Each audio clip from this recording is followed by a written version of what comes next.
you. Anyone will tell you. Thank you. Shri Amit Shah to reply the discussion.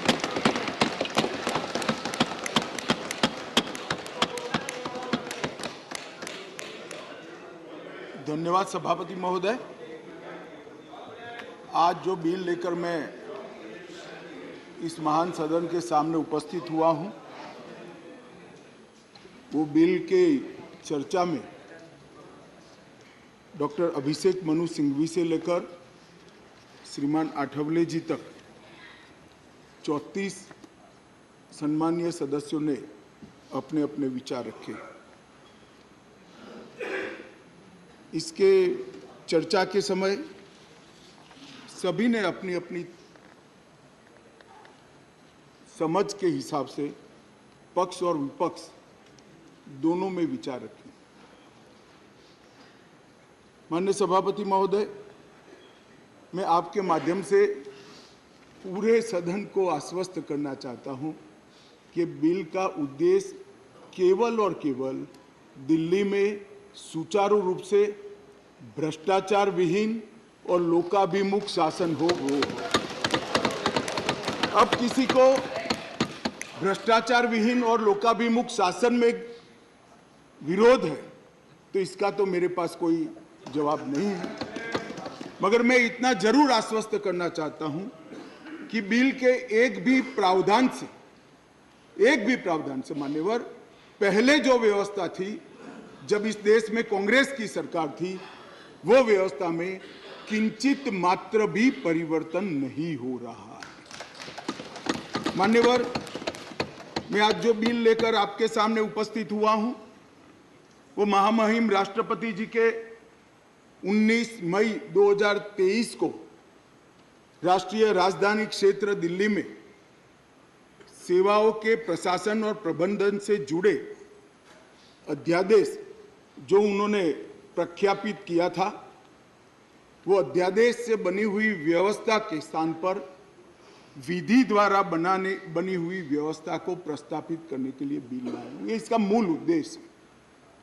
मैं सारी बातों का detail जवाब दूंगा कि बिल क्यों लाना पड़ा, अध्यादेश लाने की जल्दी क्या थी, ये बिल कैसे संविधान सम्मत है, ये बिल कैसे सुप्रीम कोर्ट के जजमेंट को किसी भी एंगल से, किसी भी तरह से इसको वायोलेट नहीं करता है।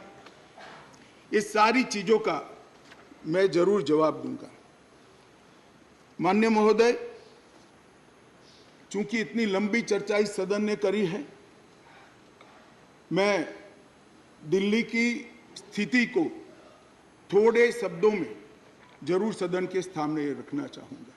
मान्यवर, दिल्ली कई मायनों में सभी राज्यों से अलग प्रदेश है, क्योंकि यहाँ संसद भवन भी है, कई सारे इंस्टीट्यूशन का स्टेटस एंजॉय करने वाली संवैधानिक हस्तियां यहाँ विराजमान होती, सुप्रीम कोर्ट है, एम्बेसीज यहाँ है, और बार बार दुनिया भर के राष्ट्राध्यक्ष यहाँ पर चर्चा करने के लिए यहाँ आते हैं।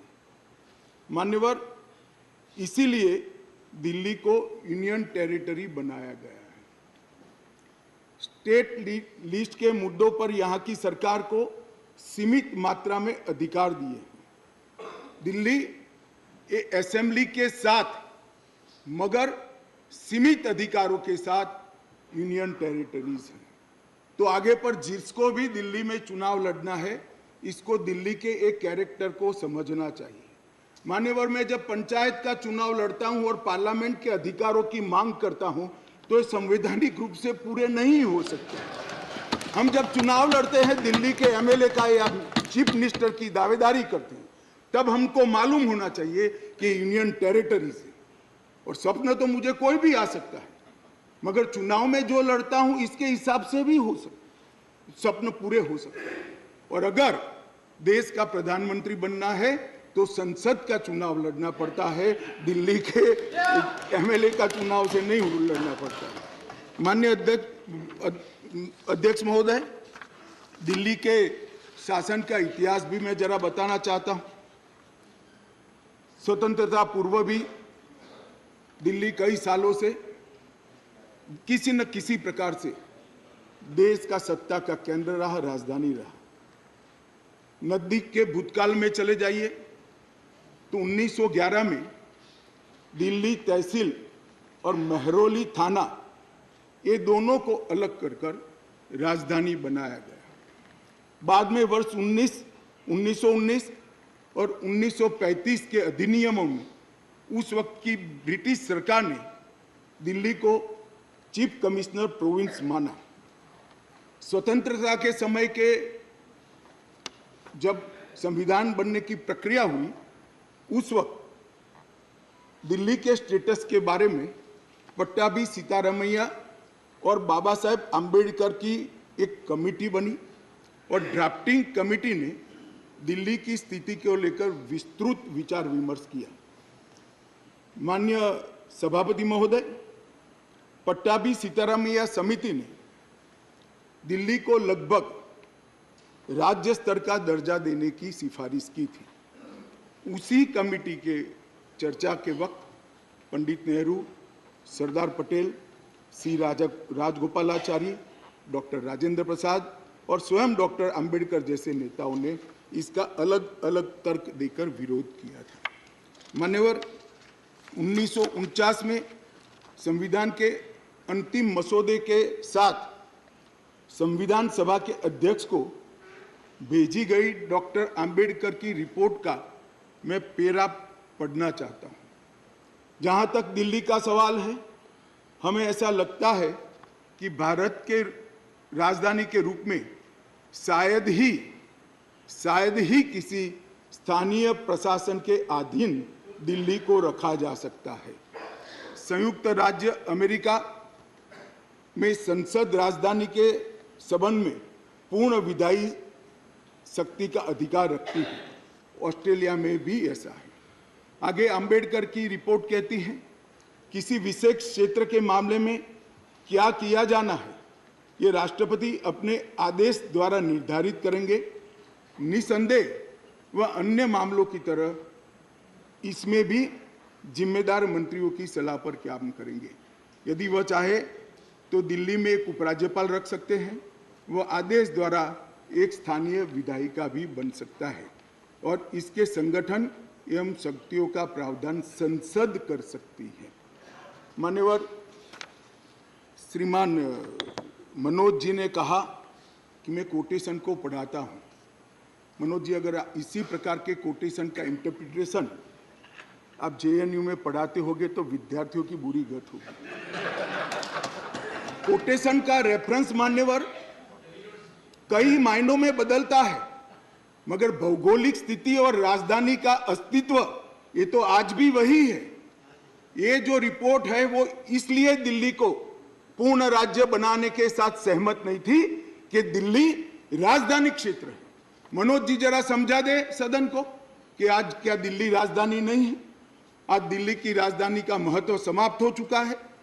कोटेशन कुछ ऐसे होते हैं मनोज जी, जो पृथ्वी के अंत तक सत्य सनातन होते हैं, बदलते नहीं। कुछ कोटेशन ऐसे भी होते हैं। मान्यवर, स्वतंत्रता के बाद पार्ट सी स्टेट एक्ट 1951 से दिल्ली को विधानसभा दी गई, किंतु विधानसभा की शक्तियां सीमित एवं संसद के कानून के तहत रखी गई। ये भी सोच समझ कर किया गया।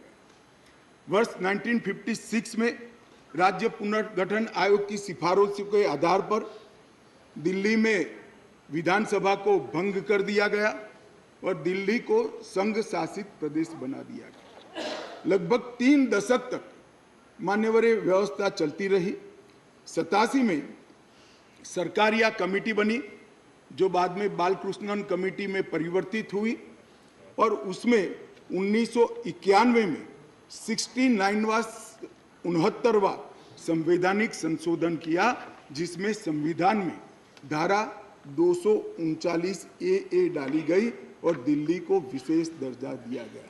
मैं इस बात पर पूरे सदन का ध्यान आकृष्ट करना चाहता हूं कि दिल्ली के रेफरेंस में संविधान का जब भी जिक्र करते हैं दिल्ली के शासन को मिले हुए अधिकारों के लिए, तब संविधान में धारा 239 ए को पढ़ना होगा, क्योंकि ये विशेष धारा है जो यूटी राजधानी क्षेत्र को व्याख्यायित करती है और उसकी शासन संबंधी सभी व्यवस्थाओं को इसमें वर्णित किया गया है। अब इसमें आप यहाँ पर ऐसा भाषण करेंगे कि आज दिल्ली की बारी है, कल उड़ीसा की है, आज दिल्ली की बारी है, कल आंध्र प्रदेश की है, आज दिल्ली की बारी है, कल फलाने राज्य की है। कोई संसद सदस्य ऐसी बातें सुन के अपना मत नहीं बदलेगा। राघव जी, आप जरा भी चिंता मत करिए। ऐसा नहीं है कि सिर्फ आप पढ़ सकते हैं, सभी लोग पढ़ सकते हैं, सभी लोग समझते हैं और सभी लोग चीज़ों को जानते भी हैं। सभी लोग जानते हैं कि इस प्रकार के बदलाव किसी राज्य में नहीं हो सकते, यूटी में ही हो सकते। मगर प्रॉब्लम इसमें राज्य और यूटी का नहीं है। हम है यूटी में, चुनाव यूटी के लड़े हैं और राज्य की पावर एंजॉय करनी है, इसका प्रॉब्लम है। मान्यवर, प्रॉब्लम का कोई जवाब भारत सरकार के पास नहीं है, दिल्ली की जनता के पास भी नहीं है, ये सदन के पास भी नहीं है। अपनी मानसिकता को ही बदलना पड़ेगा, सीमित करना पड़ेगा, संयत करना पड़ेगा, तब जाकर मान्यवर इसका रास्ता निकलेगा। मान्यवर, क्या हुआ बाद में? 91 से 2015 तक ऊपर नीचे कई बार एक दल की सरकार आई, कई बार विपक्ष की सरकार आई। मैं बहुत जिम्मेदारी के साथ यहां बताना चाहता हूं कि इस बिल से जो ट्रांसफर पोस्टिंग के सेवाओं के काम के लिए जो अधिकार का वर्णन किया गया है, ये सारे अधिकार प्रैक्टिस में यहीं पर वो ही चलते थे। 91 से लेकर 2015 तक मदन लाल खुराना जी मुख्यमंत्री रहे, फिर साहिब सिंह वर्मा बने, फिर थोड़े समय के लिए स्वर्गीय सुषमा स्वराज जी बनी, फिर थोड़े शीला दीक्षित जी बनी, मगर किसी से केंद्र सरकार से झगड़ा नहीं हुआ, किसी को नहीं हुआ, क्योंकि सब लोग विकास करना चाहते थे, सब पावर लेना नहीं चाहते थे। मान्यवर, उस वक्त कई बार कांग्रेस की सरकार थी और हमारी सरकार ऊपर रही, कई बार हमारी सरकार नीचे थी, ऊपर कांग्रेस की सरकार रही। ट्रांसफर पोस्टिंग के लिए कभी झगड़ा नहीं हुआ। उस वक्त यही व्यवस्था से निर्णय होते थे और किसी मुख्यमंत्री को कोई तकलीफ नहीं थी। मगर 2015 में एक आंदोलन के आधार पर बनी हुई सरकार है और फिर जो बताया कई सदस्यों ने कि केंद्र सरकार पावर हाथ में लेना चाहती है। भैया, केंद्र सरकार को पावर हाथ में लेने की जरूरत नहीं है। 130 करोड़ की जनता की कृपा से हमें पावर भारत की जनता ने ही दे दिया। ये अधिकार हमें भारत की जनता ने दिया और कई राज्यों में, पूर्ण राज्यों में भारतीय जनता पार्टी की पूर्ण बहुमत की सरकार चल रही है। कोई पावर लेने की जरूरत नहीं है। एक बिल हम लाए हैं पावर केंद्र में लाने के लिए नहीं, केंद्र ने दिए हुए पावर पर दिल्ली यूटी की सरकार अतिक्रमण करती है, इसको वैधानिक रूप से रोकने के लिए ये बिल लेकर हम आए। मान्यवर, शब्दों के श्रृंगार से असत्य को सत्य नहीं बनाया जा सकता। लंबे चौड़े ऑक्सफोर्ड की डिक्शनरी के सुंदर सुंदर अंग्रेजी शब्दों से बोलने से असत्य सत्य नहीं हो जाता है। मान्यवर, मैं सबको बताना चाहता हूं कि कोई भी इसका विरोध करे अगर सत्य है कि 91 से लेकर 2015 तक यही व्यवस्था चलती थी, इसमें हमने कोई फर्क नहीं किया है। मान्यवर, मैं इसलिए बात करना चाहता हूं कि नई व्यवस्था आई।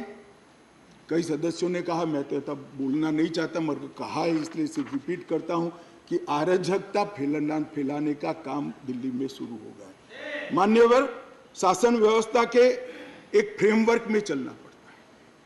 अगर मैं मंत्री हूं तो मेरे मंत्री के नाते अधिकार है तो दायित्व भी है। मैं किसी और के अधिकार का हनन नहीं कर सकता। मान्यवर, कई बार ऐसी व्यवस्था, मैं बाद में बात करूंगा, अभी चिदम्बरम जी खड़े हो गए थे, वो होम मिनिस्टर थे, तब क्या हुआ था और उन्होंने फाइल पर क्या लिखा है वो भी है मेरे पास, मैं बताऊंगा मान्यवर। परंतु मैं इतना स्पष्टता से कहना चाहता हूं कि 91 से लेकर 2015 तक ये व्यवस्था जस की तस थी, जिसको बदलने के लिए 2015 में एक परिपत्र किया गया दिल्ली सरकार द्वारा, जिसको नलीफाई करने के लिए भारत सरकार ने एक परिपत्र सेवाओं के बारे में इश्यू किया। उसको उच्च न्यायालय में चुनौती दी गई, उच्च न्यायालय में भारत सरकार के पक्ष में फैसला आया, फिर सर्वोच्च न्यायालय की खंडपीठ को वो रिफर कर दिया गया। 2018 में सर्वोच्च न्यायालय की खंडपीठ ने एक आदेश दिया जिसका सार है कि मंत्री परिषद की अधिकारों को सर्वोच्च न्यायालय ने प्रस्तावित किया। मान्यवर, फिर वो डिवीजन बेंच के अंदर 2 जज की बेंच के अंदर गया, वहां सहमति नहीं बनी और फिर से खंडपीठ को रिफर कर दिया गया और 11 मई को सर्वोच्च न्यायालय की खंडपीठ ने सेवाओं के मामले में अपना निर्णय दिया। ये जो निर्णय है मान्यवर, इसमें सर्वोच्च न्यायालय ने ये विषय तय किया है, भारतीय संघ को केवल 3 विषयों पर पॉलिसी और पुलिस, पब्लिक ऑर्डर और लैंड, ये 3 विषय पर ही कार्यकारी अधिकार प्राप्त है। सेवाओं का अधिकार दिल्ली सरकार के पास रहता है। परंतु उसी जजमेंट में ये कहा गया, हालांकि 239A को कोट कर कि संसद को दिल्ली राजधानी क्षेत्र के सभी विषयों पर और किसी भी क्षेत्र पर कानून बनाने का अधिकार है। मान्यवर, अब जो लॉयर होते हैं वो बातों को बहुत खूबसूरत तरीके से रखने में माहिर होते हैं। एक ही अधिवक्ता एक बार एक धारा को डिफेंड करता है तो वही अधिवक्ता दूसरी बार वही धारा का विरोध करता है। मगर हमको तो ऐसी महारत हासिल नहीं, हम तो सार्वजनिक जीवन के छोटे कार्यकर्ता है, तो जो सच होते हैं वो बोलते हैं। मैंने अभिषेक मनु सिंघवी जी को ध्यान से सुना। मान्यवर, उन्होंने कहा, उन्होंने क्या करा उनको पूरा मालूम है, मैं मानता हूं मालूम होगा, बड़े विद्वान वकील है। उन्होंने अनुच्छेद 339A7A को पढ़ा, जिसमें लिखा है 239AA7A के तहत संसद को केंद्र सरकार के प्रावधानों को इफेक्ट देने या सप्लीमेंट करने के लिए कानून बनाने का पूरा अधिकार है। उन्होंने पढ़ा, मगर इसके ऊपर 3B में नहीं गए। मैं अब पढ़ता हूं 3B क्या है। पहले मैं 239A में दिल्ली के विषय में विशेष प्रावधान किए गए हैं। इसके तहत दिल्ली विधानसभा सहित संघ शासित प्रदेश है, विधानसभा सहित संघ शासित प्रदेश। मान्यवर, इसके 239AA3B के अनुसार दिल्ली के संघ राज्य क्षेत्र या पूरा राज्य क्षेत्र या उसके किसी भी भाग के बारे में उससे संबंधित किसी भी विषय पर कानून बनाने का अधिकार संसद का अधिकार। अब मैं विनम्रता से इतना ही पूछना चाहता हूं कि किसी भी विषय पर आता है, इसमें सर्विसेज आती है या नहीं आती है, सर्विस विषय है या नहीं है। और मान्यवर, और इससे आगे जाकर 239AA3C के अनुसार संसद को, ये भी ध्यान से सुने सदन, संसद को राष्ट्रीय राजधानी क्षेत्र दिल्ली की विधानसभा द्वारा बनाए गए किसी भी कानून को संशोधित करने का, उसका स्वरूप बदलने का या उसको निरस्त करने का भी अधिकार दिया गया। और मानने वाले हम लेकर नहीं आए, कौन लाए? आज जो राजनीतिक जरूरियात के कारण आप पार्टी की गोदी में बैठी है, वो कांग्रेस पार्टी ये संविधान संशोधन लेकर आई। ये हम लेकर नहीं आए। अगर दिल्ली के अधिकारों का किसी ने हनन किया है, दिल्ली की असेंबली का किसी ने हनन किया अधिकारों का, तो मान्यवर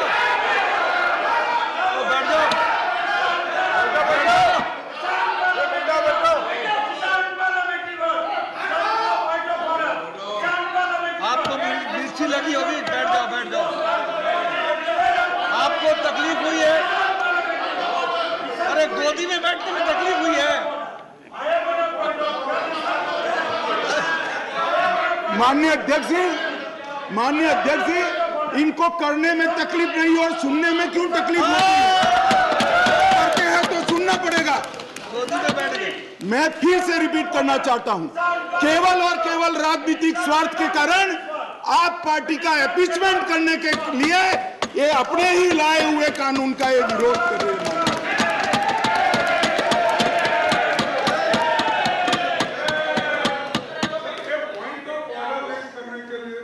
कैसा point of order?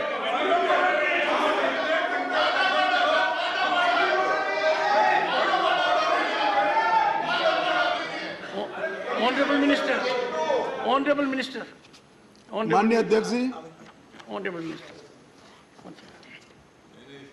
Would you please raise your point of order? Point of order पे What रहूंगा। is your point? Our rule says unparliamentary word cannot be used in this house. We have the book of list और उसी list के हिसाब से किसी party किसी के साथ जाने पे उसकी गोदी में बैठी है, ये वर्ड अनपार्लियामेंट्री है। कल हम भी बोलेंगे। आप डेकोरम की बात करते हो, आप डेकोरम की बात करते हो, तो किसकी गोदी में बैठे हैं हम भी बीजेपी के लिए बोलेंगे कि कौन सी गोदी है, किसकी गोदी में बैठे हैं। तो डेकोरम आप कहते हो, तो डेकोरम मेंटेन हम भी करना चाहते हैं। और speaker sir, You are not to make a speech. I have heard your point of order. I reject the point of order. Take your seat. Sir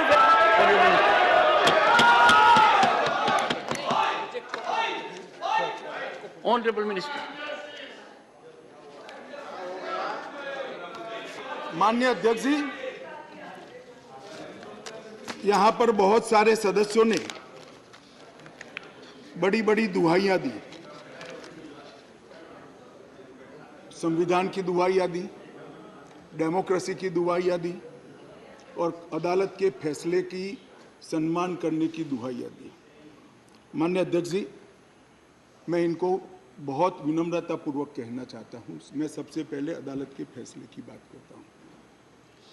अदालत के फैसले की अवमानना तब होती है तब अदालत ने किसी भी प्रकार का स्थगन आदेश दिया है। इसमें स्थगन आदेश मांगा गया था, अदालत ने दिया नहीं। दूसरी बात, अदालत के फैसले की अवमानना तब होती है जब हम अदालत के फैसले के विरुद्ध कोई बिल लेकर आते हैं। यहाँ अदालत ने अपने फैसले में स्वयं कहा है कि दिल्ली संघ राज्य के लिए देश की संसद किसी भी प्रकार का कानून बना सकती है। और माननीय अध्यक्ष जी, मैं सर्वोच्च अदालत के प्रति अति विनम्रता रखते हुए बताता हूं कि कई फैसले ऐसे होते हैं जो न्याय की कानून की इंटरप्रिटेशन करते वक्त अदालत देती है, मगर आज की जनभावनाओं के अनुरूप वो नहीं पाए जाते हैं। तो इस आज़ादी से अब तक ढेर सारे इतने उदाहरण हैं जिसमें संसद ने अदालत के फैसलों को बदलने के लिए कानून लेकर आए, मगर इसमें तो एक केस भी नहीं है। माननीय अध्यक्ष जी, इस देश की संसद ने कई बार संविधान बदला है। अदालत के फैसले की बात छोड़िए, अदालत के फैसले को न्यूट्रलाइज करने के लिए कई संविधान के पैराग्राफ जोड़े गए हैं माननीय अध्यक्ष जी। और ये संसदीय परंपरा है जिसको अदालतों ने भी स्वीकार किया है। और पहला संविधान संशोधन तो तब हुआ जब पार्लियामेंट भी नहीं बनी थी मान्यवर। कॉन्स्टिट्यूएंट असेंबली ने पहला संविधान संशोधन पारित किया था, तब से संविधान बदलने की प्रक्रिया चली है। और मैं आपको बताता हूं भाई, हम संविधान में बदलाव इमरजेंसी डालने के लिए नहीं लाए हैं। हम संविधान में बदलाव उस वक्त की तत्कालीन राष्ट्रपति की सदस्यता जो चली गई थी इसको पुनर्जीवित करने के लिए नहीं लाए हैं और इमरजेंसी डालकर लाखों डेमोक्रेटिक कार्यकर्ताओं को जेल में अरे खड़गे जी सुनिए, मैं धैर्यपूर्वक सुना हूं। कांग्रेस को लोकतंत्र पर बोलने का कोई अधिकार नहीं है।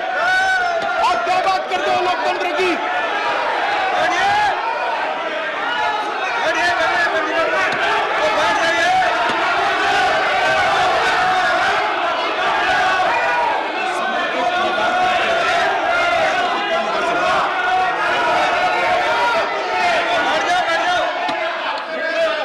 Honorable members, please take your seat. Take your seat. Nothing will go on record. Take your seat. Take your seat. One second, please. Honorable members, the Honorable Home Minister was throughout present by and large, and he heard everyone very patiently.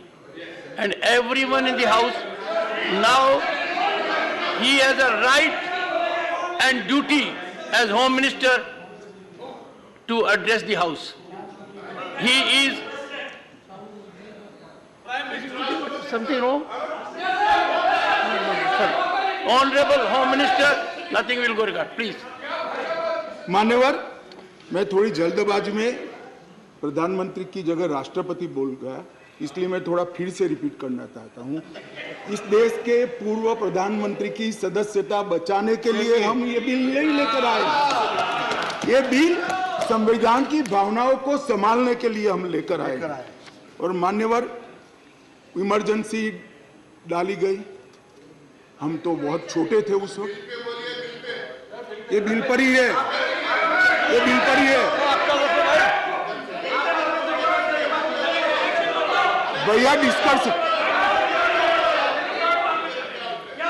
मान्यवर ऐसा है कि जब ये लोग bill पर चर्चा कर रहे थे, मुझे डेमोक्रेसी समझा रहे थे, तो मैं उनको डेमोक्रेसी समझा रहा हूं कि डेमोक्रेसी क्या है।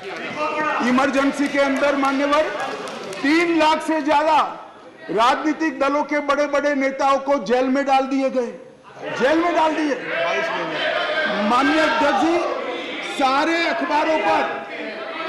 अखबारों पर सेंसरशिप डाल दी गई। माननीय अध्यक्ष जी, इंडियन एक्सप्रेस ने अपने संपादकीय को खाली रखना पड़ा। माननीय अध्यक्ष जी, ये लोग डेमोक्रेसी की बात कर रहे हैं, ये लोग डेमोक्रेसी की बात कर रहे हैं। माननीय अध्यक्ष जी, और जब माननीय अध्यक्ष जी इन्होंने पूछा कि भाई अध्यादेश आप लाए थे, तो एक बहुत सुंदर क्रोनोलॉजी देश के मतदाताओं को गुमराह करने के लिए। माननीय अध्यक्ष जी, इसका जवाब मुझे देना ही पड़ेगा, फिर से उनकी भावनाएं उद्वेलित होगी, मगर मुझे देना पड़ेगा। माननीय अध्यक्ष जी, उन्होंने कहा 11 मई को फैसला है और 17 मई को ऑर्डिनेंस लाया गया और 19 मई को एससी को सुप्रीम कोर्ट को छुट्टी पर जाना था, तब ऑर्डिनेंस को घोषित किया गया। माननीय अध्यक्ष जी, मैं इसका तो पूरा क्यों करना पड़ा, इसका मुझे जस्टिफिकेशन देना चाहिए, क्योंकि विरोध भी 2 दर्ज हुए इसी विषय पर। परंतु मैं उनको ये कहना चाहता हूं, और ये एक मुद्दे कौन खड़े कर रहे हैं जिनका पूरा जीवन सुप्रीम कोर्ट में वकीलात करते करते गया। उनको ये भी मालूम नहीं है कि वैकेशन बेंच होती है, वैकेशन बेंच होती है, और वैकेशन के अंदर भी अगर उचित लगे तो मुख्य न्यायाधीश महोदय खंडपीठ भी बना सकते हैं, संवैधानिक खंडपीठ भी बना सकते हैं और स्थगन आदेश दे सकते हैं। वैकेशन के बाद क्या हुआ, ऑर्डिनेंस आ गया, वैकेशन के बाद चैलेंज किया, चैलेंज कर स्थगन आदेश मांगा, सुप्रीम कोर्ट ने नहीं दिया, आज भी नहीं है। मैं तो बिल लेकर आया हूं। अब ये क्रोनोलॉजी का क्या मतलब है बताइए। मगर यहां चर्चा कर एक भ्रांति खड़ी करना कि हमारे अधिकारों को लेने के लिए लालायित थे। भैया, अधिकारों को लेने के लिए लालायित नहीं थे, हम दिल्ली की जनता के अधिकारों की रक्षा के लिए लाए। इसलिए मान्यवर, ये जल्दी करनी पड़ती। मान्यवर, मैं आगे बताता हूं कि जल्दी क्यों करनी पड़ी। मान्यवर, अब मेरे पास भी एक क्रोनोलॉजी है, जरा उसको धैर्य से सुनना चाहिए। मान्यवर, 11/5/23 को ये अध्यादेश आया और ये फैसला आया। फैसला लगभग 3-4 बजे के आसपास घोषित हुआ। उसके बाद में 5:30 बजे फैसला क्या था मान्यवर? फैसला तो ये था कि संवैधानिक खंडपीठ ने एक फाइंडिंग दिया है, ये रेगुलर बेंच के सामने जाएगा, रेगुलर बेंच हियरिंग करेगी और बाद में इस पर आदेश पारित करेगी, तब जाकर फैसला लागू होगा। फैसला तो अभी लागू भी नहीं हुआ है। मगर जल्दबाजी किसको कहते हैं मैं बताता हूं श्रीमान राघव चड्ढा जी। जल्दबाजी इसको कहते हैं कि अभी आदेश तो पारित भी नहीं हुआ था, एक नीति विषयक फैसला लिया जो 2 जजों की खंडपीठ ने सुनकर उस पर आदेश पारित किया जाना था, इसके बाद इंप्लीमेंटेशन होना था। 11/5 को शाम को 5:30 बजे एक नोट सर्कुलेट कर दिया गया कि आज 5:30 बजे तक पात्र अधिकारियों की सूची के साथ जो इस पद पर तैनात हो सके, सचिव सेवाओं के मतलब सेक्रेटरी सर्विस के लिए एक नोट प्रस्तुत किया गया। ट्रांसफर करना भी चालू कर दिया। बोले अभी तो खंडपीठ 2 जजों की खंडपीठ का जजमेंट भी नहीं आया और ट्रांसफर करना चालू किया। सोशल मीडिया में घोषणा कर दी, अभी तो एप्लीकेशन मंगाई, नोट मंगाया है। सोशल मीडिया पर कह दिया श्री आशिक माधवराव मोरे को बदल दिया गया। कैसे बदलोगे भाई, कैसे बदलोगे मान्यवर? और इसके आगे मैं जाना चाहता हूं। इसके बाद सतर्कता विभाग विजिलेंस के मिनिस्टर ने सभी सहायक निर्देशकों को आदेश दे दिया कि विशेष सचिव सतर्कता को रिपोर्ट न करिए, उनको डायरेक्ट रिपोर्ट करिए। अब जो एडमिनिस्ट्रेशन मुझे समझाते थे, मैं उनको समझाना चाहता हूं। डायरेक्ट जॉइंट डायरेक्टर लेवल का ऑफिसर सीधा मंत्री को रिपोर्ट करे, ऐसा कैसे हो सकता है भाई? कैसे हो सकता है? ये एडमिनिस्ट्रेशन है क्या? किसके साथ में खड़े रहे हो?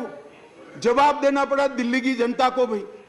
मान्यवर, इसके बाद सतर्कता विभाग के मंत्री जी ने आदेश दे दिया 13 तारीख को कि मैन्युअल के पैरा 2.22 के उल्लंघन किया, जिसमें विजिलेंस सेटअप के कार्यबल सीवीओ के परामर्श से संगठन के प्रमुख संगठन में प्रभावी सतर्कता प्रबंधन के लिए कार्यबल तैनात करने के निर्देश बनाने के लिए सूचना कर दी।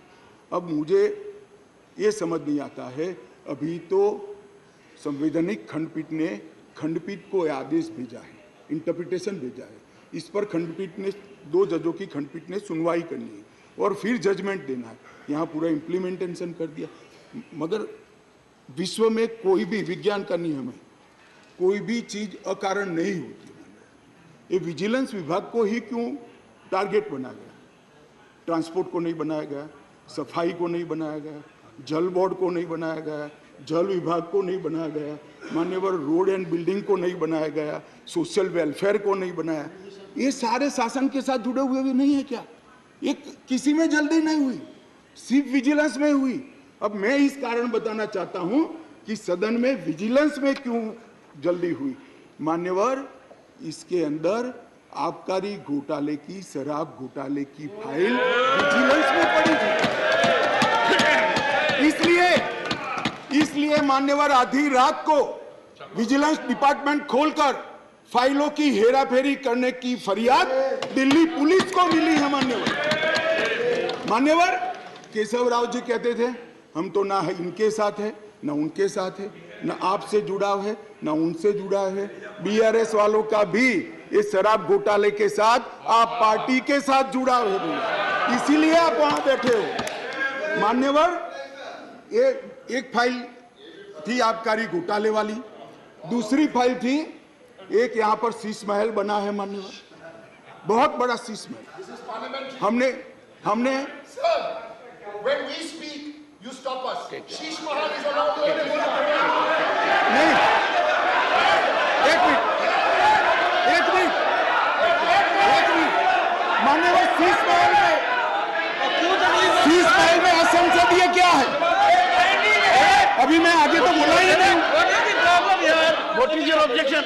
What is the problem? For sake of objection, you are raising objection. तकलीफ क्या है? पागल हो गया है। No, you just want to hold the floor. 258. Sorry, तकलीफ क्या है? please. 258. Sorry. Let us not make issue of non-issues. Take your seat. 258. Take your Sir, seat. 258. Take your seat. 250. Sit down. You want Take me your to sit? seat. Okay, I'll sit. Take your seat. Take your seat, please. Take your seat. 258. Take your seat. Honorable Minister. मान्यवर, मैं कहता हूं शीश महल में क्या असंसदीय है, चर्चा करें जरा खड़े होकर। वैसे ही व्यवधान करने के लिए खड़े हो जाते हैं। जरा समझाइए।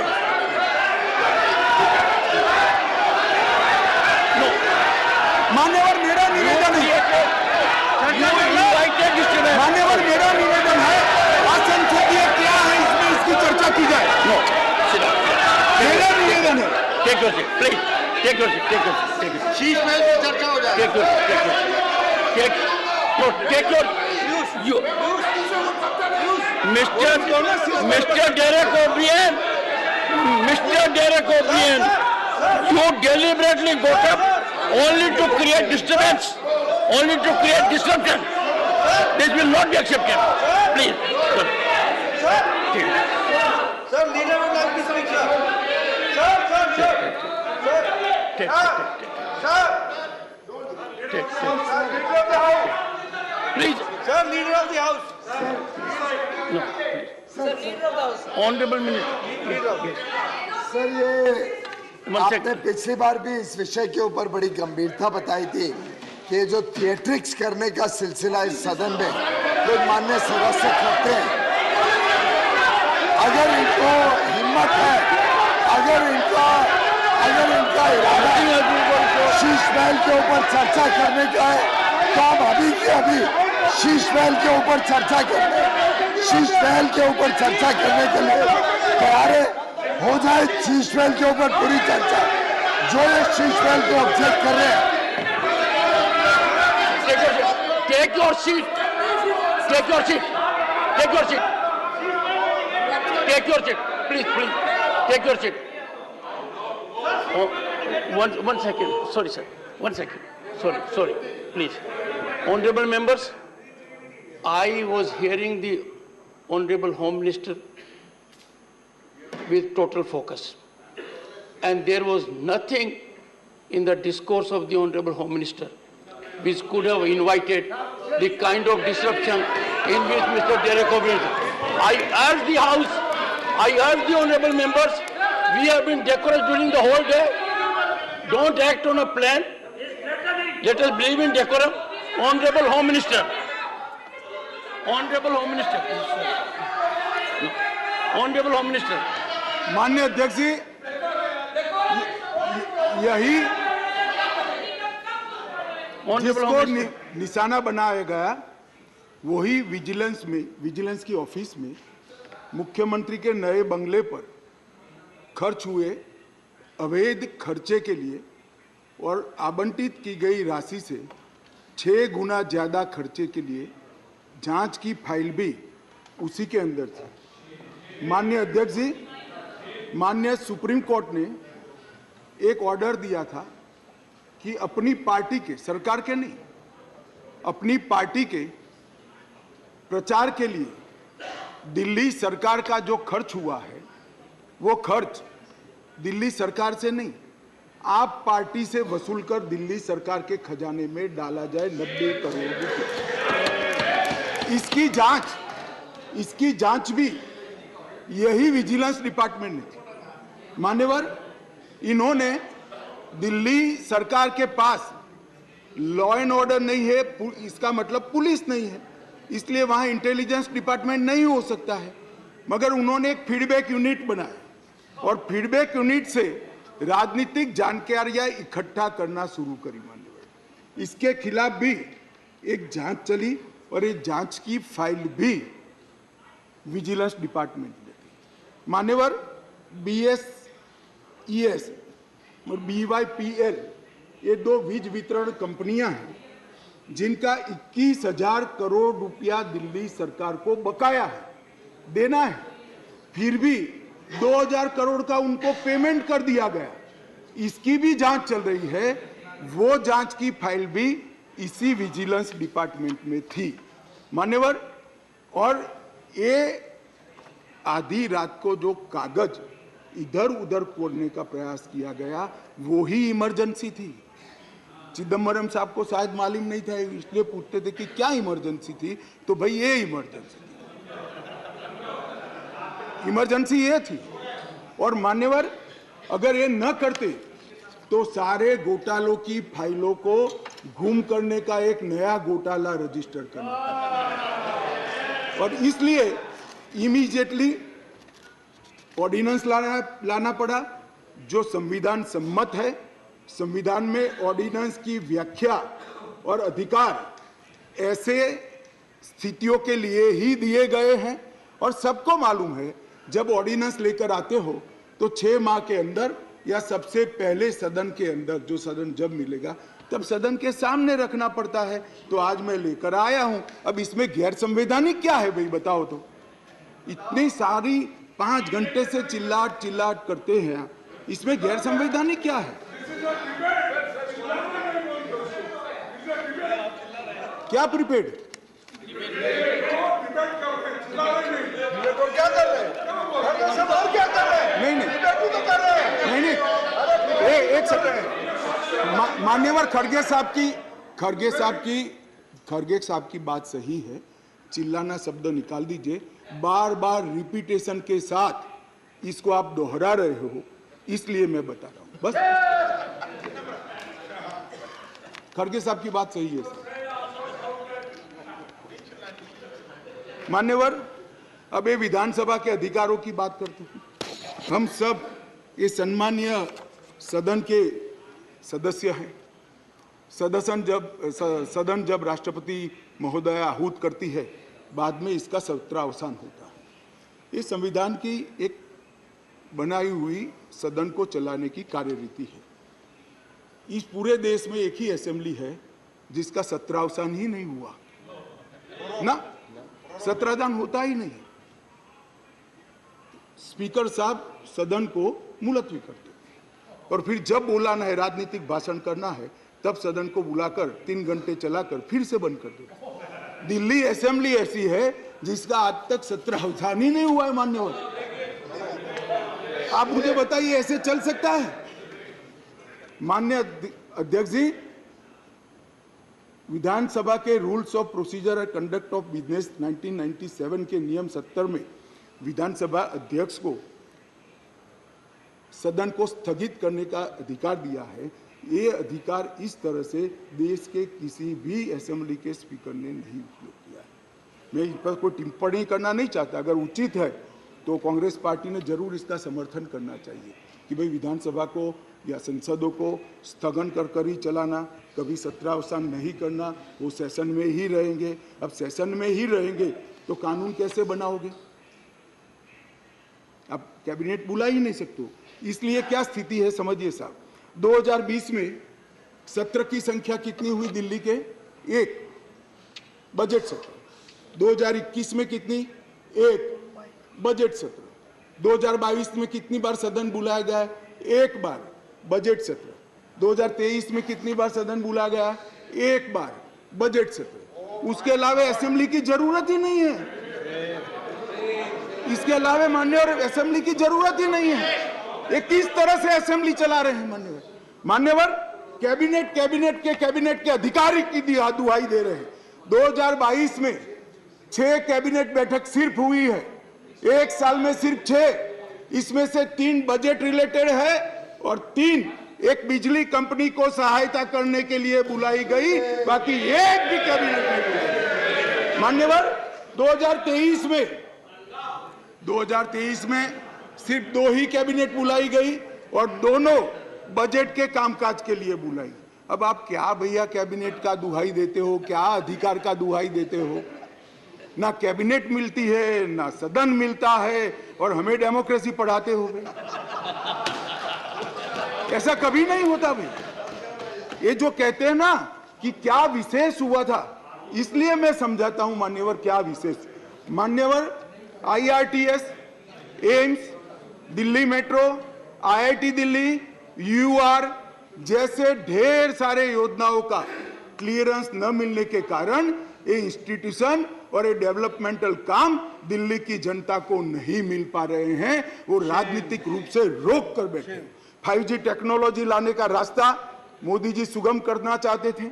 हमारे अश्विनी भाई बार बार पत्र लिखते हैं, 2016 से झगड़ा चल रहा है मगर इस पर कार्यवाही नहीं करी और ट्रांसफर पोस्टिंग के लिए इनको सुप्रीम कोर्ट में जाने का समय है, मगर 5G टेक्नोलॉजी को इंस्टॉल करने के लिए जो सहायता चाहिए भारत सरकार को, वो करने का समय नहीं है। माननीय अध्यक्ष जी, मैं इसलिए कहता हूं कि कुछ परिस्थितियां ऐसी होती है जिसको अलग दृष्टिकोण से देखना पड़ता है। दिल्ली के अंदर 91 से 2015 तक यही व्यवस्था, इसी तरह से ट्रांसफर पोस्टिंग होती थी मान्यवर, और कोई कानून या कोई नियम बनाने की जरूरत नहीं पड़ती। मान्यवर, मैं फिर से एक बार सदन का ध्यान आकृष्ट करना चाहता हूं।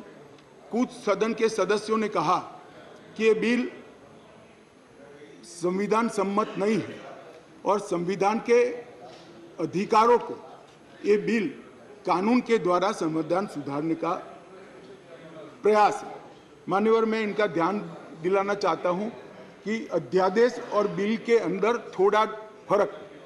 अध्यादेश के अंदर धारा 3A है जो बताती थी कि दिल्ली विधानसभा को एंट्री 41 यानी सेवा मामलों पर कानून नहीं बना पाएगी, ये अध्यादेश के अंदर। फिर हमने इसको ध्यान से बारीकी से अध्ययन किया, काफी लोगों की राय भी ली और लगा कि ये एकदम वायोलेशन तो नहीं है संविधान का, मगर ग्रे एरिया है। इसलिए जो मैं बिल लेकर आया हूं, विधेयक लेकर आया हूं, इसमें धारा 3A को भारत सरकार ने ही हटा लिया है, इसलिए वायोलेशन का क्वेश्चन डज नॉट अराइज। धारा 3A को हमने हटा लिया है, अध्यादेश से हटाकर बिल में धारा 3A को नहीं डाला गया है। अब दिल्ली की विधानसभा को भी सेवा में कानून बनाने का अधिकार है, आप बना सकते हो, मगर केंद्र का कानून अभी जो बना है इससे कॉन्ट्राडिक्टरी कानून नहीं बना सकते हो, इतना ही है। माननीय अध्यक्ष जी, एक मैंने कह दिया, अगर 239 AAB, एक बहुत बड़ी चर्चा चली कि मंत्रियों के अधिकार अफसरों को दे दिए गए। कैबिनेट के अंदर अफसर कैबिनेट नोट भेजेंगे। तो माननीय अध्यक्ष जी, मैं तो 2 सरकारों में रहा हूँ, गुजरात सरकार में रहा हूँ और अभी मोदी जी के नेतृत्व में भारत सरकार में काम किया। कभी मैंने as a minister cabinet note sign नहीं किया, फाइल साइन की है, मगर कैबिनेट नोट तो सेक्रेटरी ही भेजते हैं। शायद आप लोगों के राज्य में मंत्री की सिग्नेचर से जाती है तो मुझे मालूम नहीं है। अगर कोई ऐसा दूसरा राज्य है तो भी बताना चाहिए सदन को। माननीय अध्यक्ष जी, मैं खंडवार जवाब देना नहीं चाहता, इतना ही कहना चाहता हूं कि 45A 45(1) को जो उद्धृत कर सब लोग बोल रहे थे, इसमें मैं इतना ही कहना चाहता हूं कि इसमें दिए गए सारे प्रावधान ट्रांजैक्शन ऑफ बिजनेस रूल 1993 में पहले से मौजूद है, 93 से है, जो कांग्रेस पार्टी लेकर आई है। हम कुछ नया नहीं लाए, मगर वो रूल्स को मानते नहीं थे, इसलिए रूल्स को एक्ट का हिस्सा बनाया गया है। 93 से रूल्स के हिसाब से दिल्ली चलती है, फुल स्टॉप कॉमा का फर्क नहीं है साहब इसमें। ट्रांजैक्शन ऑफ बिजनेस रूल 1993 जो है, जो कांग्रेस पार्टी ने बनाए थे, उसको ही हम एक्ट में आमेज किए हैं और इसलिए करने पड़े हैं कि कैसी सरकार चुनकर आई जो रूल्स को मानती नहीं है, इसलिए एक्ट में डालना पड़ा। मान्यवर, ये सारे अधिकार जो है, अधिकारों का बंटवारा है, कार्य विभाजन है और कार्य पद्धति है, ये सारी की सारी कांग्रेस पार्टी ने बनाई हुई है। अगर कांग्रेस पार्टी में अंतरात्मा है तो इस बिल का समर्थन करना चाहिए। मैं तो आपकी चीज को लेकर खड़ा हूं, मगर ये नहीं करेंगे, मुझे मालूम है मान्यवर, क्योंकि उनको गठबंधन बचाना है,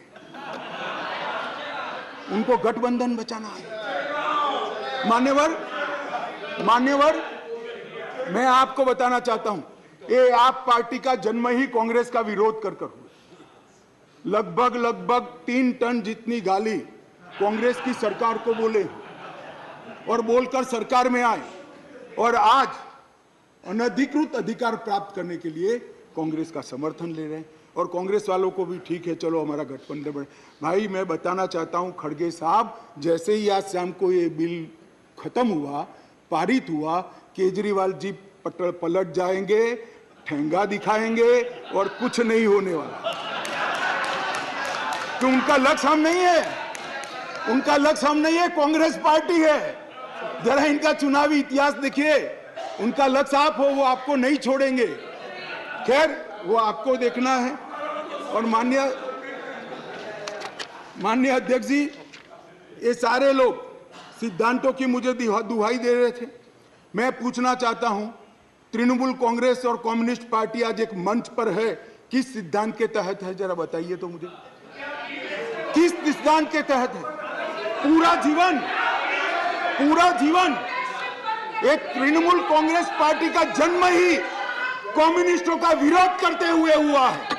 कांग्रेस पार्टी से वो इसलिए अलग हुए, कांग्रेस पार्टी से इसलिए अलग हुए कि नरसिम्हा राव जी ने कम्युनिस्ट पार्टी से हाथ मिला लिए, और आज सत्ता प्राप्त करने के लिए वो इनके साथ बैठे। एक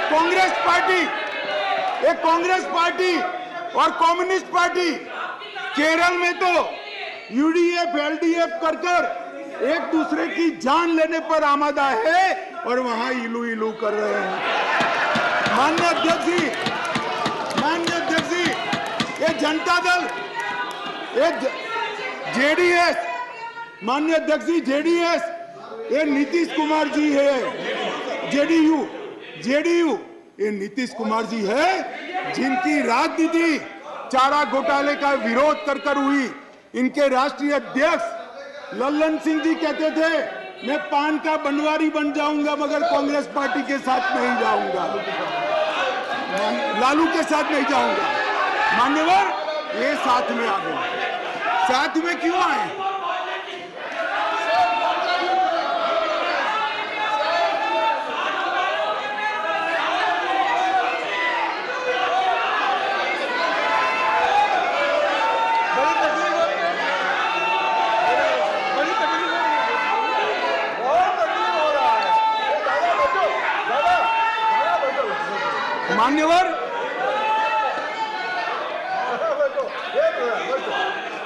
मान्यवर, ये साथ में क्यों आए हैं? ये साथ में इसलिए आए हैं कि उनको भरोसा है कि अकेले कुछ हो नहीं सकता, इकट्ठा हो जाओ तो कुछ तो कर पाएंगे। मगर मैं आज बताना चाहता हूं मान्यवर, और 5-10 लोगों को जोड़ दो, कुछ नहीं होने वाला है। 24 मई में फिर से नरेंद्र मोदी प्रधानमंत्री मान्यवर।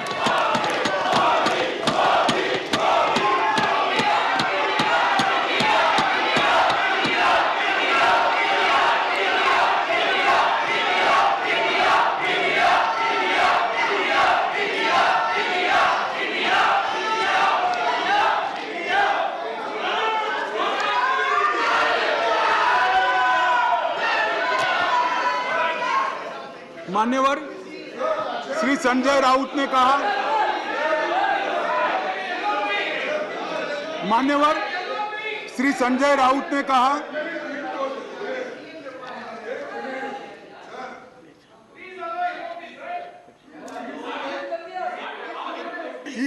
I know, but just take it. Don't get agitated, sir. We will have a good transactional business. Yes, leader of the opposition. Your point of order, sir. देखिए, जरा मुझे 2 मिनट चांस दीजिए बस। देखिए, शाह साहब उन्होंने ऑर्डिनेंस पे बोल रहे हैं, ठीक है, लेकिन ऑर्डिनेंस को छोड़ के वो हमारे इमरजेंसी से लेकर और अब तक जो आगे 2024 में, अरे भाई तो भाई चुप, सब आधे कांग्रेस के हैं इसमें,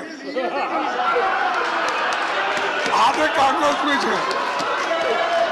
देखिए आप भी सब आप भी थे। तो सर मेरा एक ही निवेदन है कि शाह साहब अच्छे भाषा में बोलते हैं, हिंदी में अच्छा, जैसा अंग्रेजी में हार्वर्ड को उन्होंने बोले कि अच्छे शब्दों में ऐसा वैसा ही वो भी हिंदी में बहुत अच्छे तरीके से व्याकरणबद्ध हिंदी बोल रहे हैं, ठीक है। लेकिन क्या बोल रहे हैं कि 2024 के इलेक्शन को वो संदेश दे रहे हैं यहाँ से कि हम जीतेंगे।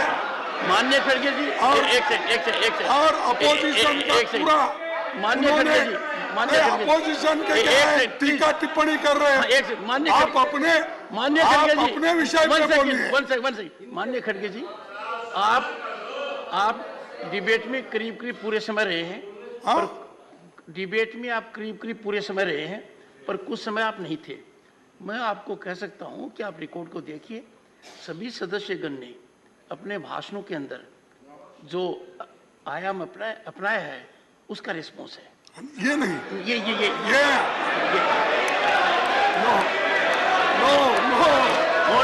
ऑनरेबल होम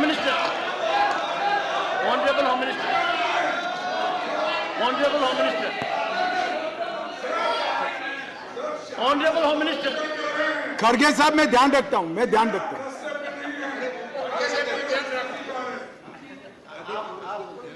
मान्यवर मैं खड़गे जी का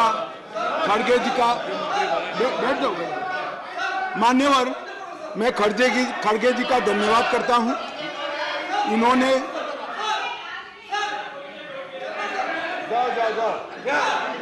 मान्यवर मैं खड़गे जी का धन्यवाद करना चाहता हूं कि इन्होंने मुझे सदन की उच्च परंपराओं का ध्यान दिलाया।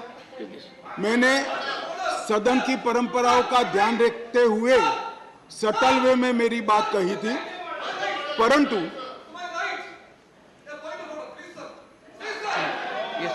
मान्यवर मैंने सटल वे में ही करी थी।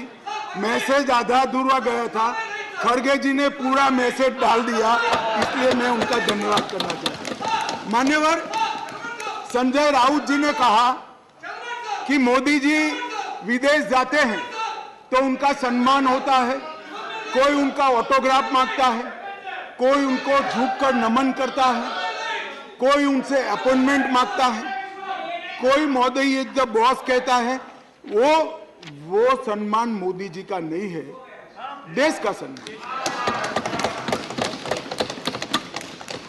मैं यही कहना चाहता हूं, हमारे मन में कोई मुगलता नहीं है कि नरेंद्र मोदी व्यक्ति का सम्मान है, ये नरेंद्र मोदी नाम के देश के प्रधानमंत्री का सम्मान।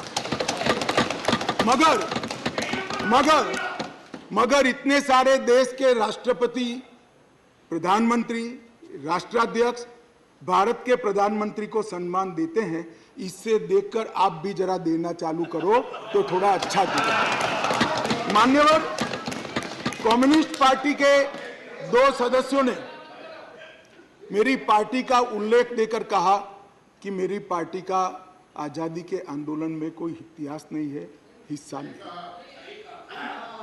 सुनिए, मगर मैं उनके एक व्यवहारिक जनरल नॉलेज पर क्वेश्चन उठाना चाहता हूं कि जो व्यक्ति का, मतलब इंस्टीट्यूशन के नाते कहता हूं, जो पार्टी का जन्म ही 1950 में हुआ हो, वो आजादी के आंदोलन में कैसे हिस्सा ले सकते हैं भैया? हमारी पार्टी का जन्म ही 1950 में हुआ, हम कैसे आजादी का आंदोलन लड़ेंगे? मान्यवर मगर कई ऐसे हमारे फाउंडर मेंबर थे, श्यामा प्रसाद मुखर्जी से लेकर कई सारे। आज बंगाल अगर भारत में है तो श्यामा प्रसाद मुखर्जी के कारण है, और अगर आज कश्मीर भारत में है तो श्यामा प्रसाद मुखर्जी के कारण। और मान्यवर ये कह रहे थे ये नागपुर से इशारा आता है, नागपुर से। ठीक है भाई, चलो 1 सेकंड के लिए मेरी बात मान लो, नागपुर से इशारा आता है, आपकी बात को मैं मान लेता हूं, मगर नागपुर तो भारत का हिस्सा है, रसिया या चीन नहीं है। आपकी पार्टी तो रशिया और चीन से इशारा लेती थी। मान्यवर, ये मुझे क्या कह रहे हैं?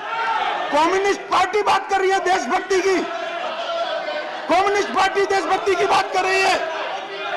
मान्यवर, इनको ये ठीक नहीं लगता। मान्यवर चिदंबरम साहब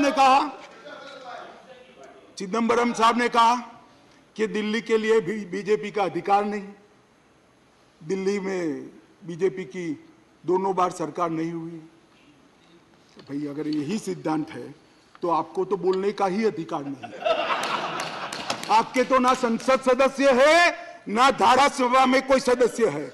हमारे कम से कम 7 संसद सदस्य भारतीय जनता पार्टी के, और यही थियरी को माने तो विपक्ष के नेता ने ढेर सारे राज्यों के लिए वो बोल ही नहीं पाए। यूपी के लिए नहीं बोल पाएंगे, बिहार के लिए नहीं बोल पाएंगे, बंगाल के लिए नहीं बोल पाएंगे, ओडिशा में नहीं बोल पाएंगे, नॉर्थ ईस्ट में। ये सदन का हर सदस्य देश के झर्रे झर्रे के लिए चप्पे चप्पे बोल सकते। किस तरह से देश के गृह मंत्री को रिस्ट्रिक्ट करना चाहते हैं? मान्यवर, मैं सदन का सदस्य हूं तो भी देश के किसी भी हिस्से के लिए चिंता करने का मेरा अधिकार है और संविधान दत्त अधिकार। मान्यवर, किस प्रकार की बात इतने सीनियर व्यक्ति करते हैं? मान्यवर,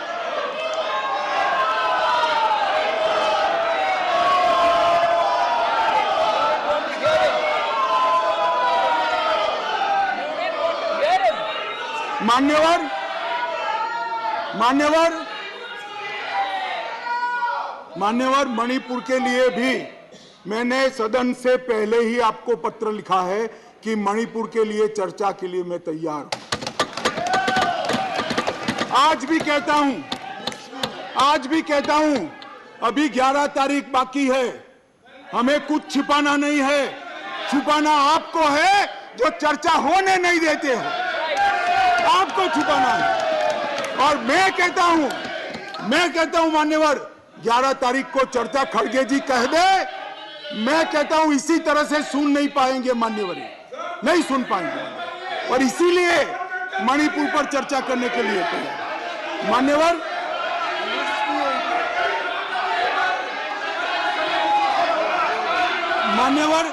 उनको मालूम है कि बिजनेस एडवाइजरी कमेटी समय तय करती है। मैं अभी देश की जनता के सामने कहता हूं, 11 तारीख को,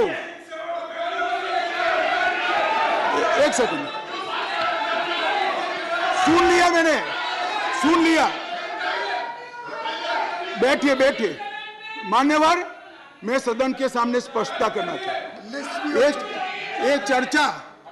ये चर्चा वो 267 के तहत चाहते हैं। एक सेकंड, बैठ जाओ। 267 के तहत चाहते हैं, जिसमें मतदान का प्रावधान है। मान्यवर, ये प्रावधान क्यों बना है?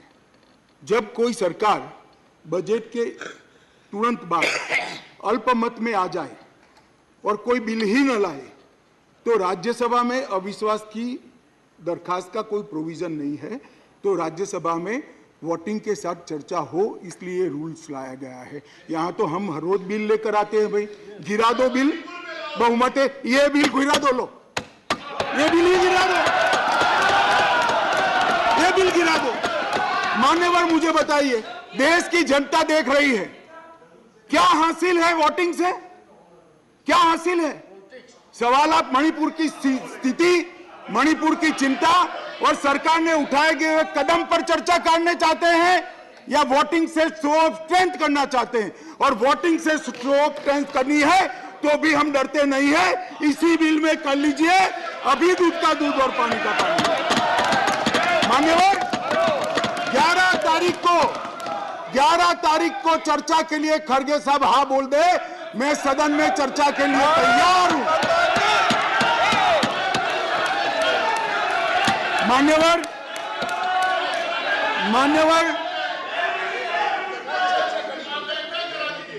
ऐसा है जयराम जी, आपको भी मालूम है अभी नहीं हो सकती। कल अविश्वास का प्रस्ताव है, आपको मालूम है। मान्यवर, देश की जनता सुन ले, 8, 9 और 10 अविश्वास का प्रस्ताव है, इसलिए मुझे कह रही है कि आज 8, 9, 10 में चर्चा करिए। कांग्रेस पार्टी ही लाई है। और मैंने सदन के पहले दिन से आपको पत्र लिखा है मान्यवर कि सदन में कितनी भी लंबी चर्चा के लिए मैं तैयार हूं, मैं हर बात का जवाब दूंगा और ये मेरा संवैधानिक दायित्व है। मगर जब लोकसभा में अविश्वास प्रस्ताव पर चर्चा होती हो तब ये चाहते हैं मैं यहां बैठूं। मान्यवर, इनको अविश्वास प्रस्ताव वही लेकर आए हैं मगर इसकी संवैधानिक महत्व का मालूम नहीं है। अविश्वास का प्रस्ताव होता है, मैं वो सदन का सदस्य हूं, मुझे वहां रहना पड़ता है मान्यवर। और 11 तारीख में क्या बुराई है? 11 तारीख में क्या बुराई है? मान्यवर, चर्चा से भाग रहे हैं, ये चर्चा नहीं चाहते हैं मान्यवर, होने नहीं देते हैं। इसलिए मैं कहता हूं मान्यवर कि चर्चा करनी नहीं है और चर्चा करे तब बोलकर भाग जाना है। आज अच्छा है, कम से कम एकता दिखाने के लिए वोटिंग करने के लिए बैठे हैं। चलो वो बहाने से भी बैठकर संविधान के नियमों के हिसाब से, संसद के नियमों के हिसाब से चर्चा करी, इसके लिए धन्यवाद। मेरा पूरा सदन से मान्यवर निवेदन है कि जो मैं विधेयक लेकर आया हूं इसको पारित किया।